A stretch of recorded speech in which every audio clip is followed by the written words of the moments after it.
Hey, this is David Owen. And this is Marian Caligoan. And this is You Show Me Yours, a podcast where a married couple talks about the movies and television that they loved before the first date, except for in the month of April when we don't do that. We do the opposite of that. We talk about the movies we hate after the first date. No. It's not fully the opposite. You got me scared about what you're going to say about this. We talk about movies since the first date, so since roughly 2003-ish that we love. So this time we have watched Are You There, God? It's Me, Margaret. Too long. It is a long title, and it's got a lot of punctuation in it too, which commas. Most movies, it's got a comma and a period and a question mark. Yeah. It's a lot. Copy editors like this kind of thing, but it is tiring. So, yes, it's the 2023 adaptation of the beloved Judy Blume book, and we say movies that we loved. I've only seen this once, but I love it. I think the phenomenon more than the actual movie, but the actual movie is super cute too, and we're going to talk about all of that. First of all, we got to talk about the Judy Blume of it all. Okay. I don't think it's possible to overestimate the hold that Judy Blume had on teens and young, like preteens who were, I don't know, our age and like 10 years older, maybe 10, 15, from like 1970 to 1990, her books were everything. And there's a couple of authors who have this kind of a hold on people. I think Beverly Cleary had this with a younger age group with the Ramona books, and then a lot of other ones. And there were so many authors around this time whose books I remember reading. A lot of them were this like kiddie version of a gothic mystery, like Lois Lowry. There were ghosts and everyone had psychic abilities, and Lurleen McDaniel had these books where everybody got a mysterious disease and died young and beautiful.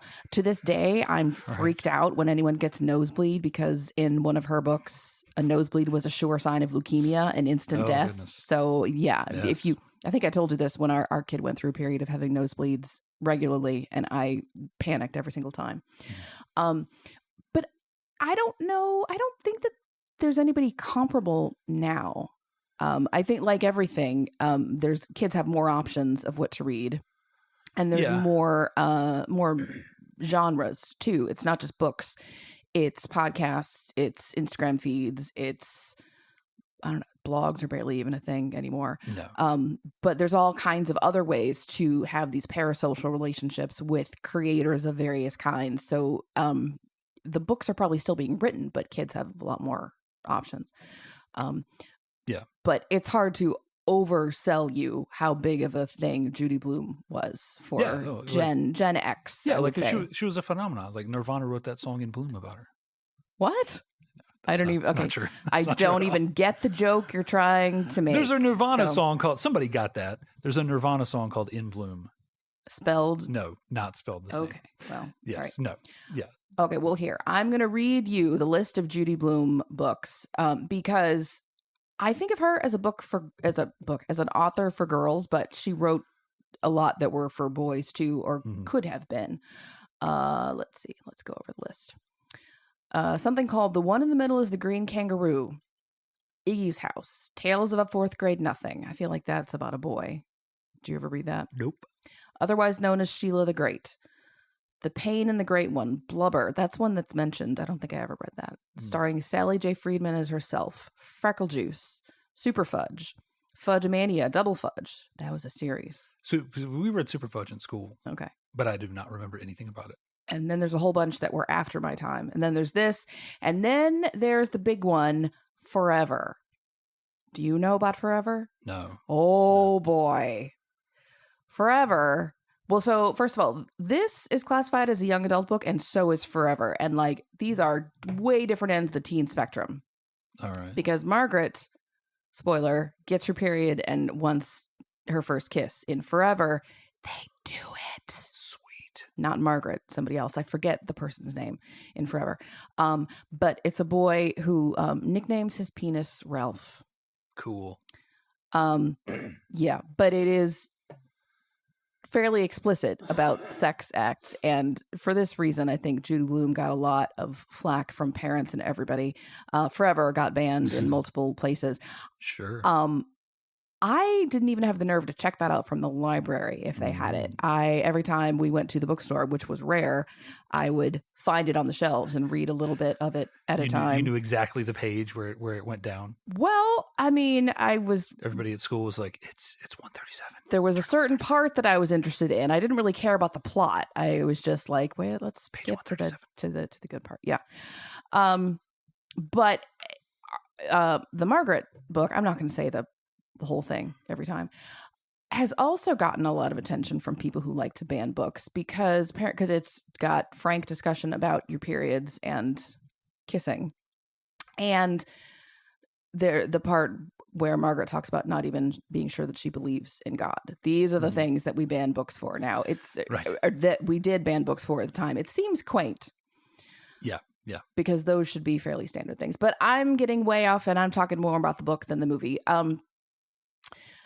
The plot is pretty similar here to the book.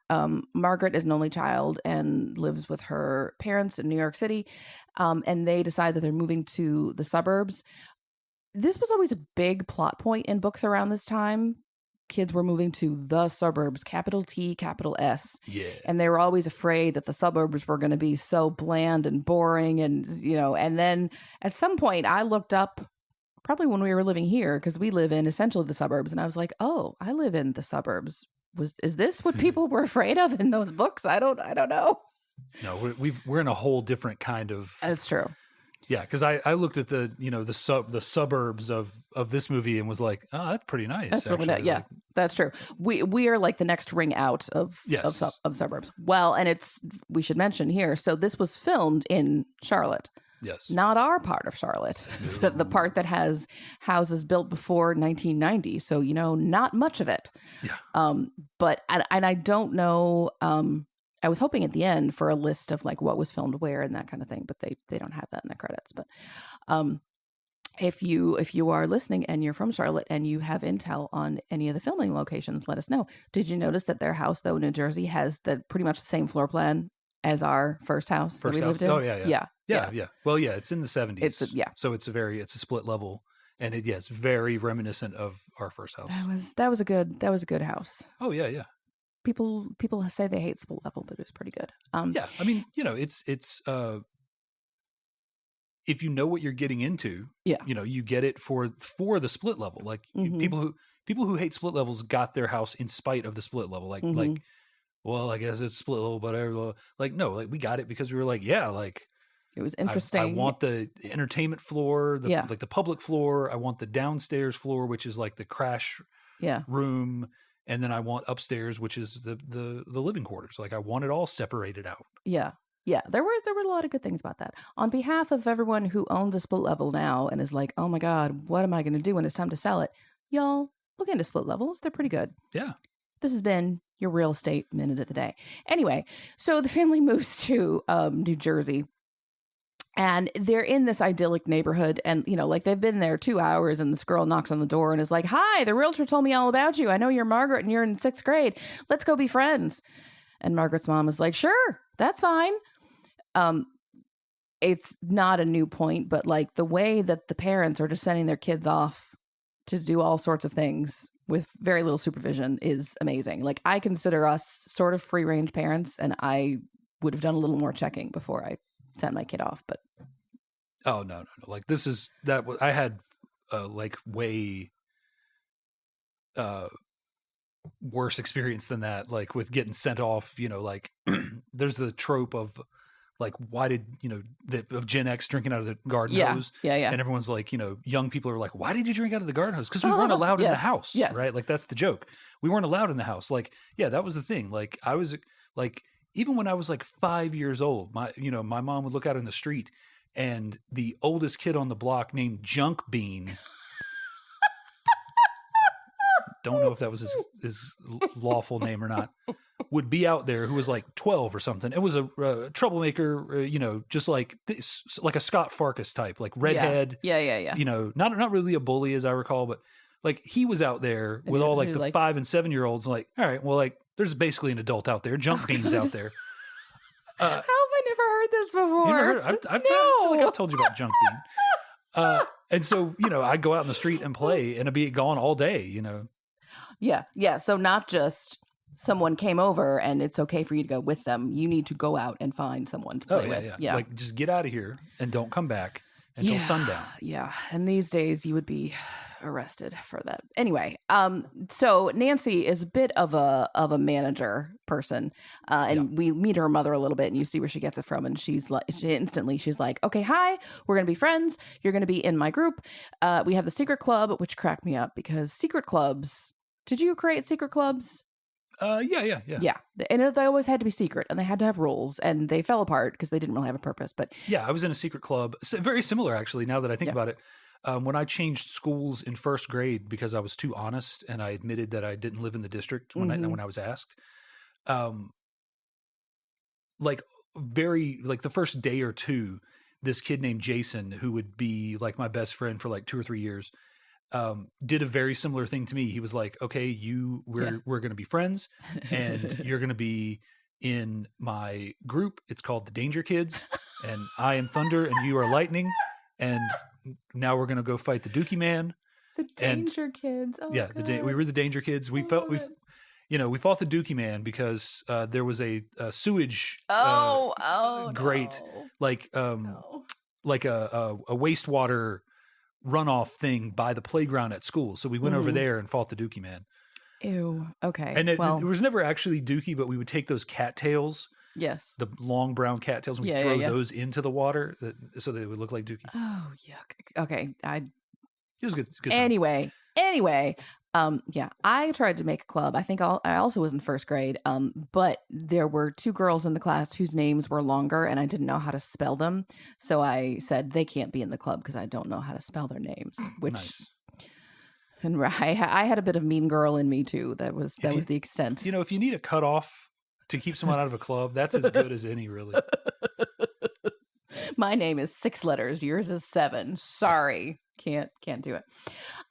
Anyway, Nancy just sort of takes her in, and we meet the other 2 girls who are Gretchen and Janie, and they're BFFs. And this helps Margaret get into the groove at the school. And they tell her about the boy in their class that everyone has a crush on, whose name is Philip Leroy, who is this twerp who has not started puberty yet. So he's not awkward, but he likes himself a whole lot. And my general rule about people is when they like themselves a whole lot, it's bad for the world if I like them too. Yeah. It just throws off the balance of the universe. So, well, he believes his own hype. Yes. Well, and like his hype is he was a cute baby. Yeah. And he's about to run into the brick wall of puberty, and in a couple years, he's not going to be the same. There are some people who are blessed as kids and blessed during and after puberty, but most people are not. You get one or the other, but not all of them. Meanwhile, so Margaret's parents have this backstory. Her father is Jewish, her mother is Christian, and when they got together, her mother's parents said, "We don't want you marrying a Jewish person." Doing the math, this was like the late 50s. So for context, we don't want you marrying a Jewish person. So if you do this, you're dead to us. And her mother was like, okay, I like him better than I like you. So there we go. And her Sylvia, her Margaret's grandmother, her father's mother, has been very involved with the family, and she's played by Kathy Bates, and of course she's great, but she would be a lot as a mother-in-law. She kind of makes up for it, but after a while Margaret is like, wait a minute, why don't we see my other grandparents? What happened? And her mother eventually tells the story. And it's very cute. Cute's not the word. It's very sweet and sad, and her mother's telling her and starts to cry a little bit and says, so they told me I wouldn't be their daughter. And Margaret's like, but you are their daughter. Yeah. And her mother's like, yep, well, there you go. Like, it's a nice way to convey, like, these are really terrible people, without saying it, which I like. And Margaret's mom is played by Rachel McAdams, who is also always wonderful. And she does a lot with a facial expression or a couple of words, or she conveys a lot. Watching it as a mom, I identify more with the mother than the daughter. But so there's shenanigans with the girls. They all want to get their periods and grow boobs, and it's a big deal of who gets their period first. Nancy lies about having gotten her period, and then when Margaret finds out that it's a lie, that friendship is kind of busted. We find out that Philip Leroy is a jerk. We find out that the girl in class who's tall and developed early is, surprise, not sleeping with people because she's 11. Right. And Margaret's Christian grandparents show up, and we think that they're trying to make amends, but they're not. They're just trying to get their granddaughter baptized. And there's a whole subplot about religion, which I don't want to get into too much, but I think all the grandparents here are giving lessons in how not to talk to your kids and your grandkids about religion. So I'm just filing this away. And then, I don't know, we sort of have like kind of a, as you like to say, a mega happy ending. Yep. Everyone's made amends, and Margaret is friends with the other, the girl who everyone thinks is skanky, and she goes to camp and she gets her period. The end. Yes. Yeah. That's a lot. It's much more. The movie tells the story better than I do, surprisingly. What did you know about this? Nothing. Nothing? So Nothing. So Judy Blume was not your thing? Nope. Okay. No. The only age appropriate book I ever read that I remember is the one where the kid throws the firecracker and goes blind and has to have the dog This delights me every time we talk about it. Like I said, I know we read Super Fudge and all Yeah. that. I have no recollection of it whatsoever. Okay. But the book about the kid with the firecrackers who goes blind, like that was an old book when we read it. So the fact that we both read it is hilarious. Oh, it's great. And I'll tell you all again, this is he's blind and he goes away to a school to learn how to work with a guide dog. And for April Fool's Day, the staff play pranks on blind kids. They serve them breakfast, and the pancakes, quote, pancakes are cardboard discs, and the sausages have little metal skewers in them so they can't cut them. They play a joke on blind kids. It's all in good fun. What the hell? That's horrible. Please tell me someone has made a movie of this. I think they must have. I think I looked it up one time and they did. If not, I am changing my career path right now just to go into Hollywood to make a movie of that book. Yeah. Anyway, okay. So once again, I think this is one of those, one of these wonderful stories that boys are just not going to be exposed to because that's a girl thing. Similar to Little Women, Anne of Green Gables, Little Princess. Like, we've got these divided into boy and girl things, and I think boys miss out, which is too bad. But yeah, anyway. However, this is heavy on the female puberty experience, so I can see why this particular book would be a little uncomfortable for you. I don't remember. Well, I didn't have the friend group that would have like compared notes on when we got our periods and who was first and who was not, and what size are you and that kind of thing. So I missed out on all that stuff. But I remember expecting it to be a very big deal when I got my period, and then it was just like, okay, that's something to clean up, and my mom could not have cared less. Yeah. She didn't make it a big deal at all. But the first girl in the group gets her period, and everyone else is like, oh my gosh, tell me everything, and she does, and they're like, that's it, right? That there's no more underwhelming drama, which is kind of how it is. Honestly, most things in life that you really build up to, they're not as there's not a dramatic as you think. Yeah. No. Yeah. Never. No. But yeah, what amused me is they're all excited about getting their periods, but then they're sitting in the gym watching this film about your changing body, the magic of menstruation, and the looks on these girls' faces. They are completely grossed out by what's going to happen, which frankly, you should be a little grossed out because it's a weird process. It's natural and normal, and we should all get over it. But when you're learning what's going to happen to your body, that's being grossed out is normal, I think. Yeah. So I felt for these poor girls. And one of them in that scene looks like 6. And I was like, oh, honey, not you. You're fine. You don't have to worry about this. Puberty is weird. Yeah. I feel for kids who are going through it. Ours and his peers and, you know, my niece and soon to be nephew and our neighbor kids. And, you know, puberty is weird. Like, your body's doing all kinds of things and you feel all sorts of things and nothing makes sense and it sucks. And I'm so glad I don't have to go through puberty again. Yeah. Yeah. It's a much different and much easier experience for boys, but it is still awkward and weird and all that stuff. Well, yeah, I was thinking there isn't a corollary between a girl's period and a boy's, I don't know what else. There isn't a binary thing of like it happened or it didn't yet. You're getting a boner. But that's not. Well, little boys get them. Yeah, but not the same kind. Not like that. Okay. Did you and your friends talk about, did you get it yet? Did you get it yet? No. Okay. No. Well, then it's not exactly the same thing. No, but no, yeah, it's not.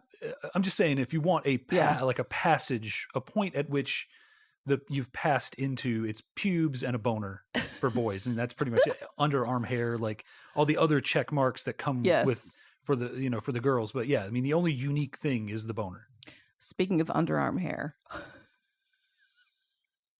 I giggled when Nancy brings Margaret over to her house. She meets Nancy's brother and Nancy's brother's friend, who is named Moose, which is, why is that somebody's name? Anyway, and he's older, and though Margaret instantly is smitten with him.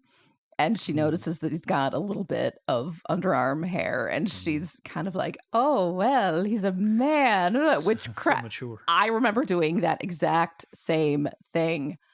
Like, so many things in this movie are just a woman who was in touch with her puberty experience wrote this. Like, there's so many I didn't do a whole lot of belly laughing, but I did a lot of giggling because I recognized this and that and this and that. And yeah. And the Moose is also that kind of like, puberty has not really hit him yet. He's still kind of babyish looking. He's safe to have a crush on. Yeah. In a couple years, everyone's going to think he's a dweeb. But when you're 11, 12, he's perfect.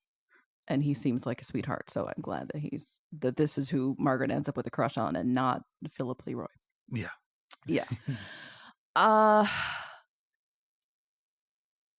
lost my train of thought. Yeah, I wonder. So I saw this with a group of female friends, all older. And I don't remember exactly what the audience was. I think it was a lot of moms and their daughters. I feel like this is more made for moms than it is for today's 10, 11, 12-year-olds. I don't know. I would be curious to see what the ticket sales were too. But, you know, if you're 12, you're like, movie about when probably not even my mom, when my grandmother was my age. Oh no. Yeah. You know, that's no fun. So I don't know. I enjoyed it. I sort of wish that it had been made a little bit more straightforwardly focused on the kids, because that's like I said, I don't feel like there is a lot of that out there now. Yeah. Well, it's got to do a lot.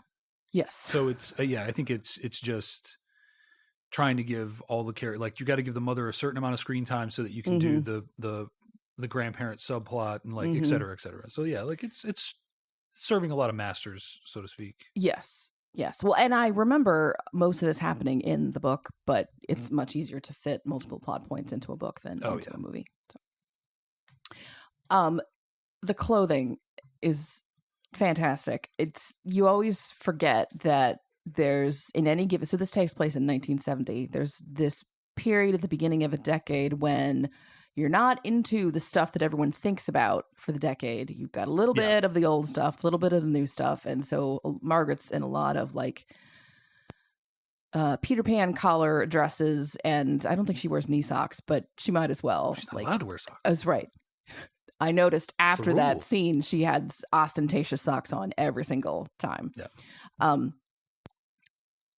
But yeah, the clothing is great, and all the hairstyles and the. Oh yeah.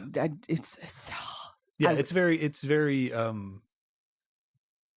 I'm sure someone who lived through it would say different, but it all looks very 50s, which kind of is in line with my viewpoint that like the 50s and the 60s are kind of one generation, like one decade that happened across 20 years. Like a lot of the cars look similar, a lot of the clothing looks similar, the fashion looks similar. Like obviously different world events shaped them, but yeah, like a lot of the stuff still looks like holdovers from the 50s. Well, and a lot of the stuff looked familiar to me because if somebody, so at one point they buy a new sofa. If you bought a sofa in 1970, you might have still had it in 1985 when I was around to see it in someone's basement or whatever. So, oh yeah, I knew people with that plaid sort of sofa. Yeah, I think for sure. Everyone had that plaid. There's a couple of prints that everyone had. There was another one that was like garish orange flowers. Yeah, my grandmother had that. Yeah, like most of the people had that I knew had very like chonky wood furniture, like real like big wooden arms. Well, the sofa that we had at first, yeah, which it was like a really sturdy wooden frame. Yeah, the upholstery was shot, but the wood was going to last forever, and it had been mine in my first apartment, and it was our neighbors before that, and they were going to throw it out. And my mom was like, "No, that's perfectly serviceable," and saved it and gave it to me. And then we passed it on to someone else. Yeah, and it will never die. My aunts and uncles and grandparents all had very similar stuff. Yeah. So kind of the elephant in the room. If you've been listening, you know that Dave and I have different feelings on religion. So this is a sensitive subject, but the way that, like I said, the way that the grandparents handle their grandchild's religion, I hate it. Oh yeah. Well, it's not the way to. It doesn't even matter that it doesn't have to be religion. Like it's just selfish people selfishly wanting what's best for them, not what's best for the child. Yes, and it's kind of I want it just because I want it, not because it's good. For you. For them, right? It's familiar. I mean, and they do a good job of sort of demonstrating that when she goes to temple, Margaret, with her grandmother, with her Jewish grandmother, and the grandmother's not really going out of her way to explain how anything works or what anything is or any of this Yiddish Hebrew stuff that's happening. Right. And yeah, I was going to say, furthermore, I don't know if she even knows, like a lot of American Jewish folks, she knows a smattering of the language, but yeah, the stuff that's actually going on up there, like, yeah, maybe not. And she's more like, she makes the comment like, he's the best in the city, in and out in 2 hours, about the rabbi. So yeah, I mean, it's very much demonstrating that like, this isn't something that, while it's central to her life and might mean a great deal to her, it's not something that she shows up there on Saturday or whatever for the service and that's it. Yeah. Well, I think the whole concept of Jewish identity and when or how often that does or does not include a worship service, that's more complex than either of us can get into. But yeah, if you think it's important, then you should expose this child to some of this before then. Yeah, and you should be explaining it to them, like, she considered it a victory just because she wanted to go with her. And like, that was it. Case closed. Yeah. Well, and then later she's like, oh, she went to temple. She's Jewish. End of story. And I was like, that's not how it works. That's well, and I think I've heard a lot of couples who have this stance, we are of different religions and we are going to let the kid choose when they're grown up. Yeah. And so we're going to do neither. And I'm like, I think that's kind of crappy. If you're going to do that, at least explain both of them and expose them to both. Well, I mean, but I don't. I think the fair thing to do would be to just expose them to religion in general. Yeah. Because again, the moment that you're now just exposing them to the two religions of the parents, it's back to a competition, you know. And yeah, I can I see think, that. you know, I think I don't want this to sound too harsh, but I think the only ethical way that you can get a child into religion is to not expose them to anything more than surface level stuff prior to 13, 14 years old. Otherwise you're imbuing them with something that they may not even understand. You know, Mhm. I did not get given faith. Like my family, it was sort of like my mom and that generation, her sister and brother, had been taken to church, but they weren't really super religious. And my mom didn't have a church, and we didn't go to church. But she was just sort of nominally Christian, Mhm. just sort of in the background of it. And so I didn't get the exposure. And at some point, I decided to expose myself, and I won't go into the details, but it didn't work out well. Because it was too late, you know, it was too late for me at that point. And I think that's any religion that requires you get to them early. It has a basic flaw in its design. And you know, you if you can that's not to say that you can't find, and I think ultimately that's the message of this movie, that you can't find a way that religion should work for you, but it's got to work for you. Yeah. And if you Yeah. expose a child to that later on, they can fall in love with the, you know, the pomp and ritual of Catholicism. They can fall in love with the link to their actual like genetic heritage that Mhm. is Judaism. They Mhm. can Or the fall, music of a the music Baptist of church. the Yeah. or the community of like a non-denominational like Unitarian kind of Mhm. thing, or whatever. Like they have to find that aspect that works for them. But most of the supernatural stuff, you got to get them early to get them into that. Because Eh. everything else that's happening in their life, we're every day we send them to school, we're teaching them that stuff's not possible outside of that one context that you've carved out, and Mhm. not just, you know, your one context, but this other group that disagrees with you has their context, and another group that believes in a whole different set of stuff has their context where the Mhm. supernatural, like everybody has their special pleading or whatever, where they're just their one supernatural thing can occur, and the other supernatural things, they didn't happen, Yeah. that the other people say happen, none of that. That's why I think, you know, getting to a place where religion for you um, is involved in your life and is a much more um, community based thing. It's a much more um, it's much less about the aspects of it which ask you to take that leap of faith, and more about like, hey, you know, on the whole, it's teaching you not to kill people and take their stuff, and that's a net benefit to society, Mhm. if nothing else. Um, yeah, so it's I think it's, yeah, unethical is a harsh way to describe it, but it's, I feel like the only way that's fair to the child Mm. is to wait and not to make it about a competition between the parents. You know, um, the way that the hoops that you have to jump through to get married in the Catholic Church, like we did, Mhm. essentially require like a loyalty oath. They're like, yes, if we have any children, first of all, we will have children. Yes, Well, first of of all, course, I was the one who said that. They didn't ask you to do that. sure, sure.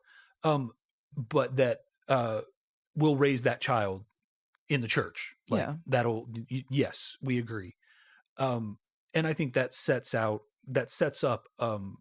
a competition between the parents' faiths, or in our case, lack of faith of one of the Mhm. parents. Um, and it creates a difficult prospect. And I think that's what the parents were trying to, in this book, are trying to avoid. Mhm. Because if they took her, you know, to each of their faiths on, you know, their holy days, and Mhm. she was there every and then they're just waiting for her to choose at 13 or whatever, or 14 or 18 or whatever. It just turns it into this competition. And I think more of just kind of talking to your kid about because it feels like Margaret got none of that.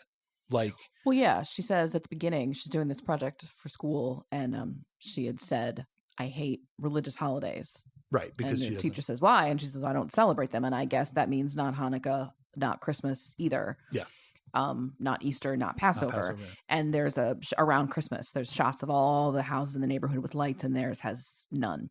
Yeah. Which is, I don't know. It seems fine to me to put up lights on your house in the winter, but first of all, they're coming from the city and they hadn't done that at all. There are a lot of Jewish people who are like, nope, that's for Christmas. That's not our thing. Yeah. So. There could be a number of reasons why they don't have anything on the house. Could be chief amongst them, could be because the father's Jewish, or least amongst it could be because the father's Jewish. It'd just be like he's shown struggling with the day-to-day tasks of suburban life, like mowing the grass and shoveling the driveway. I felt seen there. Oh yeah. So the idea that the lights are a specifically Jewish choice. Yeah, could be many things. 50, it's not even 50-50. Like it's on the list, I'm sure, of reasons. But I think the fact that she says, I hate religious holidays, not just they make me uncomfortable, I hate them. I think that is kind of showing the parents' way to deal with this was to aggressively not deal with it. Yeah. Oh yeah. And when eventually they blow up at both of all the grandparents, because they're both kind of tug of war over who gets to claim Margaret for not the tax deduction for the religious stuff. And Margaret's mother says, Margaret is nothing. And I was like, that's an interesting way to put it. Mm-hmm. And literally she means she's not any particular religion, but to say it like that. I think she clarifies until she decides what she is. Yes. Oh, I know. But I just, that, Yeah. But also I have to point out that atheism was not even on the table at this point in time. And couldn't have been in a young adult book like this. And I get that. Yeah. Well, and I don't know in 1970 how many people were saying that for themselves, let alone kids. I don't know. Oh yeah. No, I mean, there are a lot of things that progress has been made on since the 70s. And one of the things is the ability to exist in the world as an atheist. Years ago, I think I was in a discussion with someone, and we were talking about something, and basically his point was something. It was about getting elected to office, and my point was that as an atheist, I have a handicap. Essentially, I either have to hide that, or not, or chance what people will think of it. And I think that while that hasn't changed completely, it's gotten a lot better over the years.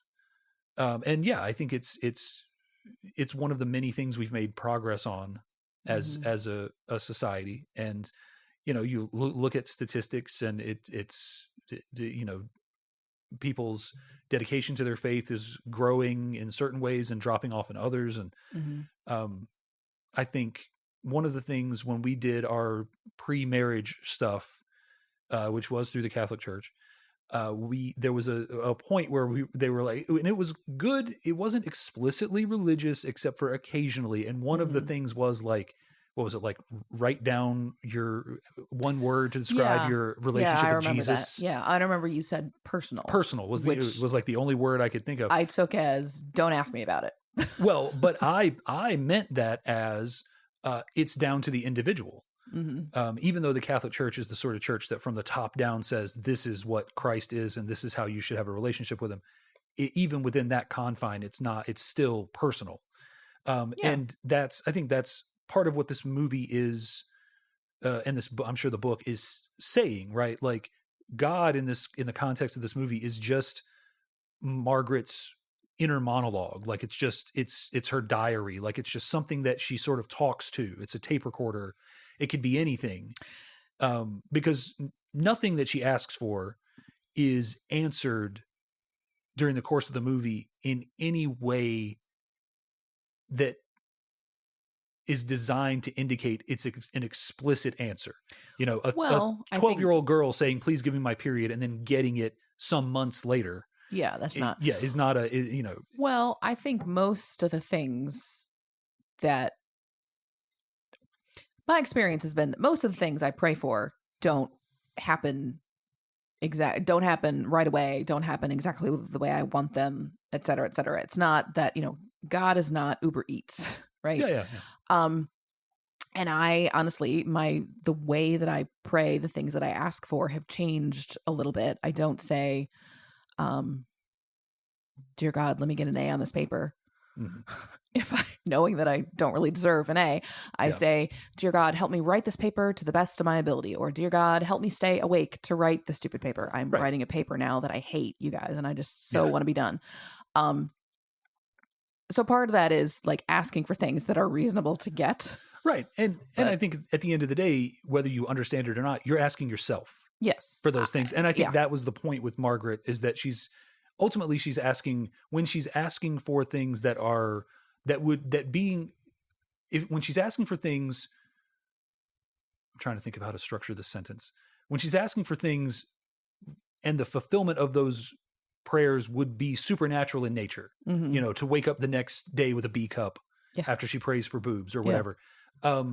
Those are things that were never shown explicitly coming true, asked and answered.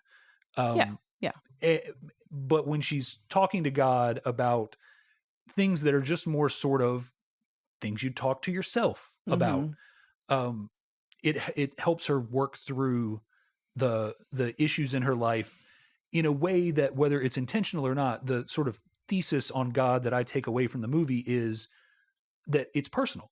Just like I wrote down, you know, it's personal, and that can mean it's down to the individual, but it can also mean it's just you.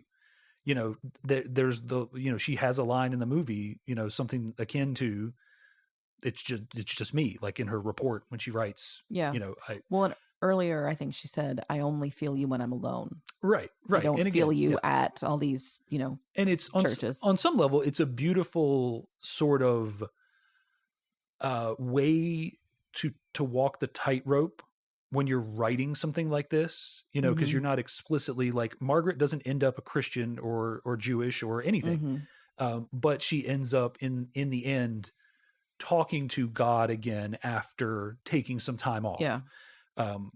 And like you hope, understanding whatever she understands about that relationship, that it's, you know, that it's internal, that it's personal, and maybe she'll sprinkle some ritual and, you know, stuff around the edges of that in her later life. But yeah, the ultimate takeaway from this movie is that this wasn't the way to do it. No. For the parents. No. If they wanted to do this, they should have been sitting her down every Saturday or Sunday for an hour and taking a moment to teach her about different religions of the world, exposing her to the ideas. And, you know, maybe you come back or you spend more time focusing on the major religions, but this is what they believe. This is why. This is what's required to be within this faith, to accept this aspect of the Bible, to accept this aspect of the Quran or whatever, you know.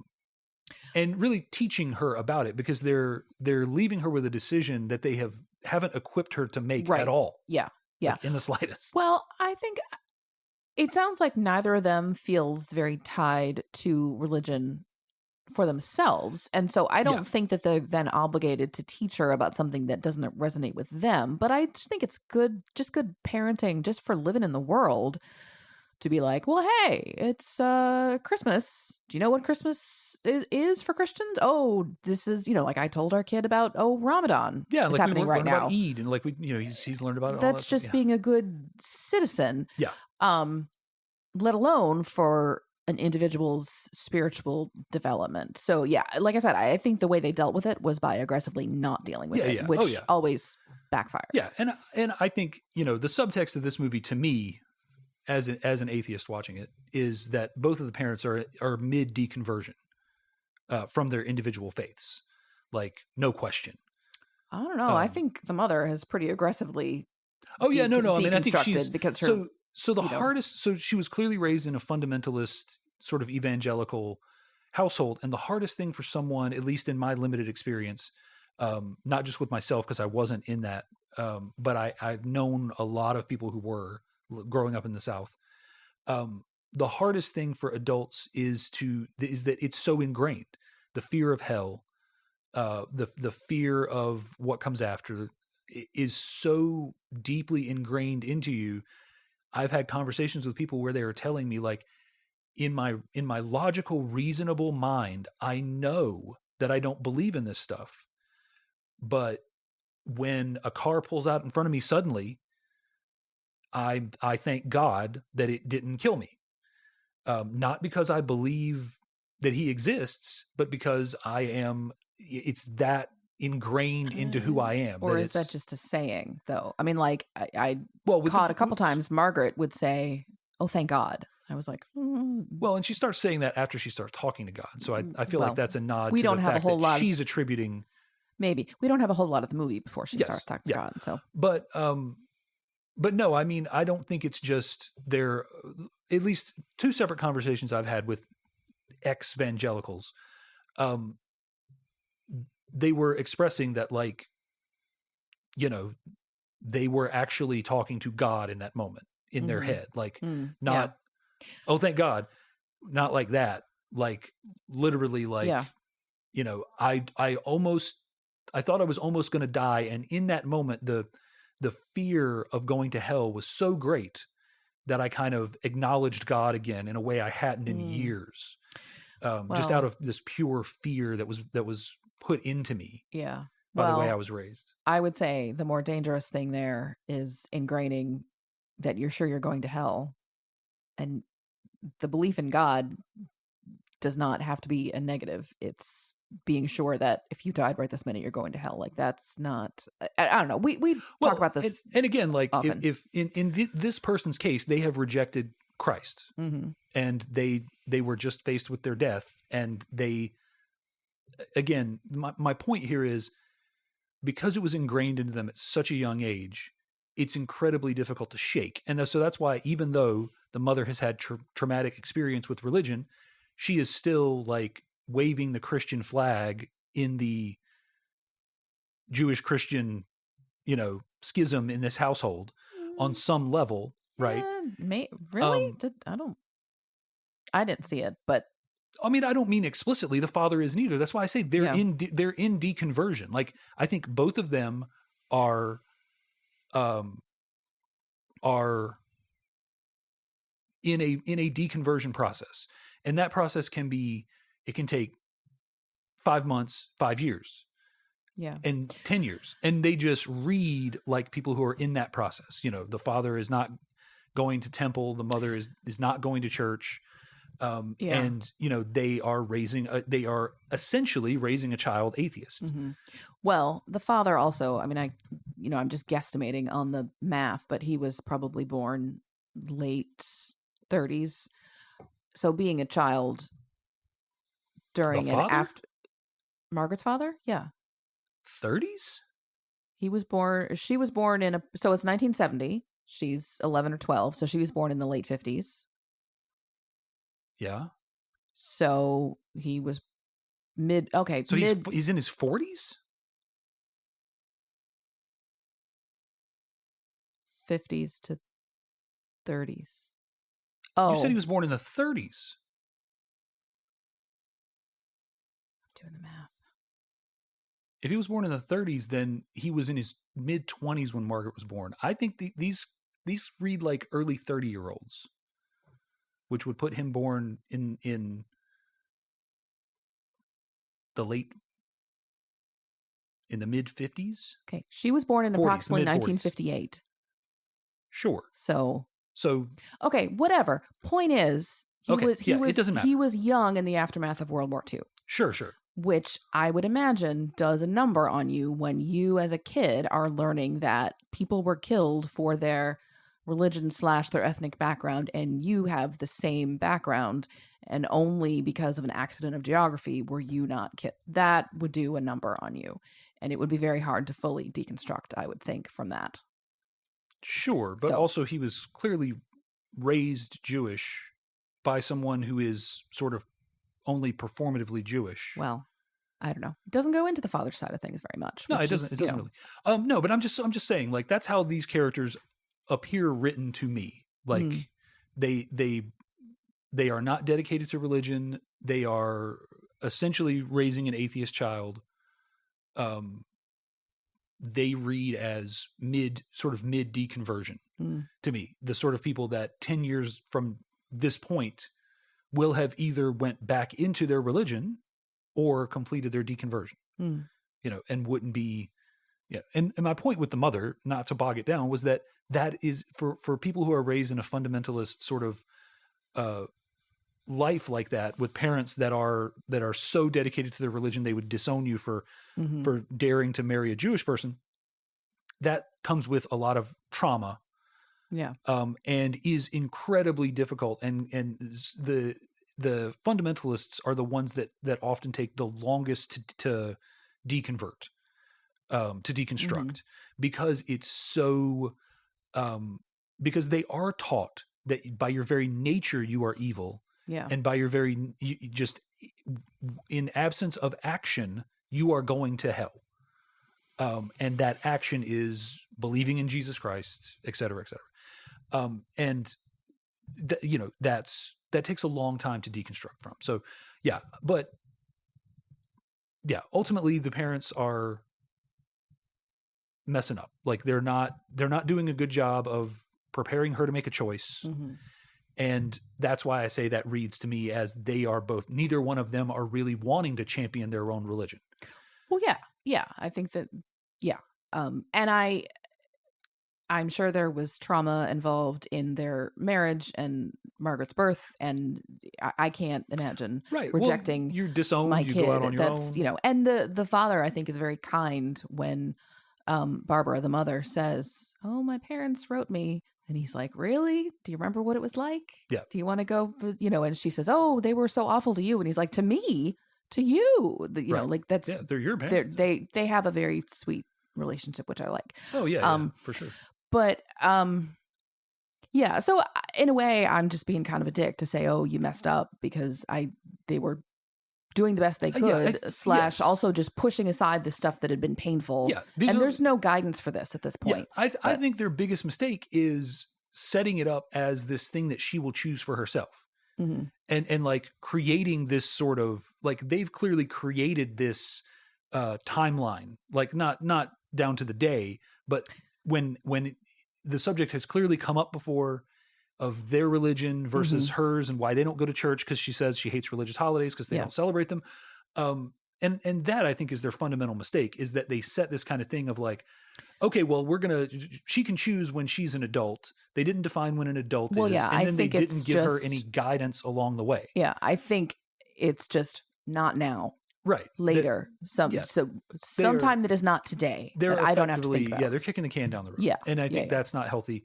But yeah, I think it's fully possible to raise a child until 13 or 14 or 18, just to be a good person, Yeah, sure. And not worry about that. The religion stuff can come later. Recent studies are showing that, the frontal cortex and stuff may not be fully developed till we're in our mid-20s, meaning that a lot of our decision-making capability isn't even fully developed until we're long since out of the house and would have been considered adults for a long time. So, to give somebody that time on their own, I think, is a gift. Their time to do that on their own, I think, is a gift. But yeah, like, you're giving it in just a weird way. Yeah. In this scenario of the movie. Yeah. Well, even though, I was brought up in church and I wanted to have our son baptized and, did some of the early stuff. Even though I did that on my own, it's entirely possible to be a good person without religion. I've had a lot of people don't believe that. Like Well, you would be surprised. Well, yeah, it shouldn't be a big deal for me to say that, but apparently it is. One of my mom friends that I met years and years ago, we were just getting to know each other, and at some point I mentioned, "Oh, we have to go to church tomorrow," or something like that. Like, I was not proselytizing or anything, and she just said, "I don't think you have to go to church to be a good person."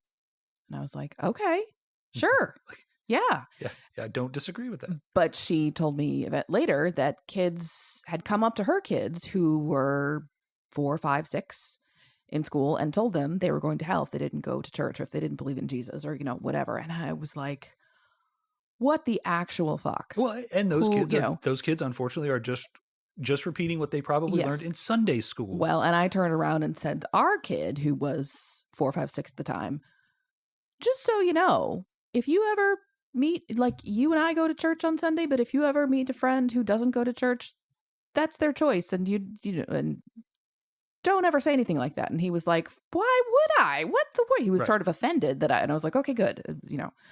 Yeah, and it's not to no true Scotsman, but yeah, real Christians won't tell people that.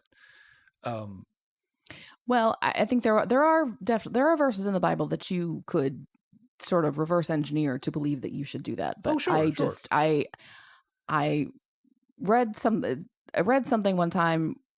Someone who was not religious actually was talking about something, and she said, "I was raised in the church of don't be an asshole." Yeah. Which I'm on board with that too. Like, I feel like if I have any role to play in bringing someone else to the faith, it is my job to let my behavior and my insight make it attractive. Yeah, that's not by brute force. That's I think that's the only way. Like putting the Bible in front of somebody isn't really going to convert anybody. No. It's just a bunch of stories. You need to see that in action and figure that out. Yeah. And not that it matters, but anyone who's curious, I derive my morality from secular humanism, which just basically says don't be a dick. Yeah. That that the world goes along a lot better if we watch out for one another. I feel like a lot more people need to take that on because there's just a lot of people, churchgoers and not, who are just kind of dicks. Yeah. And I've had conversations where, people were convinced I couldn't, I couldn't possibly be moral without the Bible. And, I don't know if it's Stephen Fry or it's Ricky Gervais. I know where you're going with this. I rape exactly the amount of, and I murder exactly the amount of people that I want to, which is 0. Yeah. Right. And it's not, but my line that I always say is and I've already kind of alluded to it in this, if your religion is what's keeping you from killing me and taking my stuff, please continue to be religious by all means. Don't let me deconvert you. Yeah. Because if that's the only thing that's keeping you civil in this world, then I want you to retain it, please, for the sake of all of us. On the other hand, I heard someone say the other day, I just feel sorry for all those religious people because they're going to get to the end of their life and realize that they could have done all this cool stuff that they didn't. And I was like, what cool stuff am I keeping myself from doing? Oh, yeah. Right. Well, like when you're saying something like that, you're talking about like the sort of people that don't dance because it's a sin. Yeah. You're not talking about people who just kind of made their way through their lives. Catholicism kids, you get to dance and drink. Yeah. It's awesome. Almost all the fun stuff. Yeah. So to divert off of that more serious subject, and hopefully we talked about that in as delicate a way as possible. I don't know. But my takeaway from this movie is that it's always fun with these movies that have a sort of good kid-led cast. Mm-hmm. It takes me back to when I used to watch movies like this as a kid with my mom. And if you just kind of let it happen, movies like this will charm you and you'll start to like the characters. And it's a very big it's a big thing to be able to go back to that sort of thing, to be able like to put yourself back into that and almost think as if you were watching it as a kid. Mm-hmm. And this is one of those movies where if you just let it happen, it'll charm you and you'll love the characters and care about them and all this sort of stuff. And that's not always the case when it's not done well, but I think that this one is done very well. I didn't recognize the director, but James L. Brooks was a producer on it. So, it was in the hands of capable people. And, I'm sure Bloom was involved. Was she a producer, I think? I think she was, and she has a cameo in it. You told me, you pointed it out. I did. I was like, that's Judy. Yes. That's Judy. Yeah. So, it's a fun movie. It's charming. If you have a daughter who's approximately the age, sure, watch it with them. If you have a son, watch it with them. There's no shot of period blood, which I thought I remembered there being, but that would be tempting to do and controversial to do a little bit. I feel like there was something recently, some movie or a TV show episode or whatever, where someone was getting their period and they actually showed it. Maybe it was like they were in miscarriage or something. But anyway, there's no period blood in this. So if you're grossed out by that, this is fine. Yeah. Talk to your sons about periods too. Yeah, they should know. And we really haven't. Our son has not been willing to talk about the sex education that he had received at school beyond the most basic stuff. But when I was a kid, in the somehow stellar rural Randolph County education system that I was a part of in North Carolina, we were given in 5th grade both. We spent a few days doing the boys program, and then all the boys doing the boys program. Then we swapped. I think that's fantastic. And I think that goes a long way towards demystifying stuff. And nip the misinformation in the bud. And I don't know if that still happens in North Carolina, because in a lot of ways, over the last 10 years or so, it's been regressing. But it was a very good thing. And I hope that it still goes that way. And I am frankly embarrassed that we don't know a little bit more about how his sex education happened. But by and large, we are satisfied with the education system that he's going through, and trusted it to provide him with an ample education. Well, on the and subject. we front loaded it a lot too. We talked about a lot of things when he was tiny. I mean, he burst into the bathroom when he was 2 and I was changing my pad, and he says, "Mommy, you pooped." And I couldn't have him think that. Right. So I explained about periods, and then that was the beginning of his sex ed when he was 2. And we kept that up over the years. Yeah, always age appropriate, but you should absolutely be talking to kids about that sort of stuff in an age appropriate way as early as they are curious about it. If they're asking, you should answer the questions. And I always run into people who are like, "My daughter is 10. Should I tell her how?" Yes. Like, you should have already been telling her, in fairness. And I asked him, our son, recently, have you learned anything that surprised you or something in, health class at school? And he said, "No, you told me everything." Yeah. So, which on the way is sad, because I would hope that school tells him some stuff that I didn't think to, but anyway, back to what you were saying before. Yeah, the child actors in this are really just captivating. Yeah.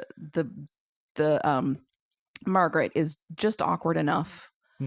She's in that perfect gawky phase. And then the one who plays Nancy, who is like trying to be so much more grown up than she is really just clearly trying. She says, "Oh, my chest is so big.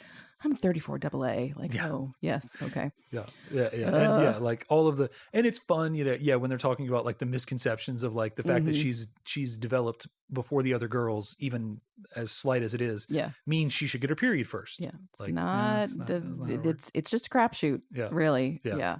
But this is all, even though we're talking about deep topics, like this is really fun.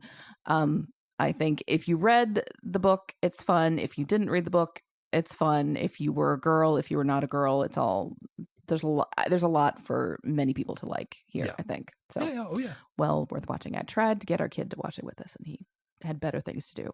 Oh, naturally. But all right. So that's Are You There, God? It's Me, Margaret, with a question mark, a comma, and a period in the title. We kind of went all over the place, but if you have some comments on what we were saying, we would love to hear from you. You can reach us in 2 different ways. You can send us an email, or you can reach us on Facebook. Our handle is the same for both. It's YSMY Podcast, YSMY for You Show Me Yours. We're at gmail.com, or message us on Facebook. Also on Facebook, we put up links to our new episodes when they happen. In a typical month, we have episodes every other Wednesday. So 2 weeks from today, no matter when you're listening, there'll be a new episode up. In April, we have episodes every week. And next week, Dave is hosting. What are we watching next week? Dave. Yeah, I've been thinking about ways to torture you with dear. uncomfortable movies. But ultimately, I think I've decided to go a more fun route. Well, fun, the torture route would be fun for me. But happy anniversary. Yes. I think we're gonna start with we'll do Scott Pilgrim versus the World. Okay. A video game / anime inspired comic love story about a jerk and his misadventures. Okay. With a lot of good cameos, and I imagine this will be one of those movies where I say, "Oh, that's where that meme is from." Oh yeah. Okay. All right. Well, we will see you next time with Scott Pilgrim versus the World. In the meantime, this has been You Show Me Yours. Thanks for listening. Bye. Bye.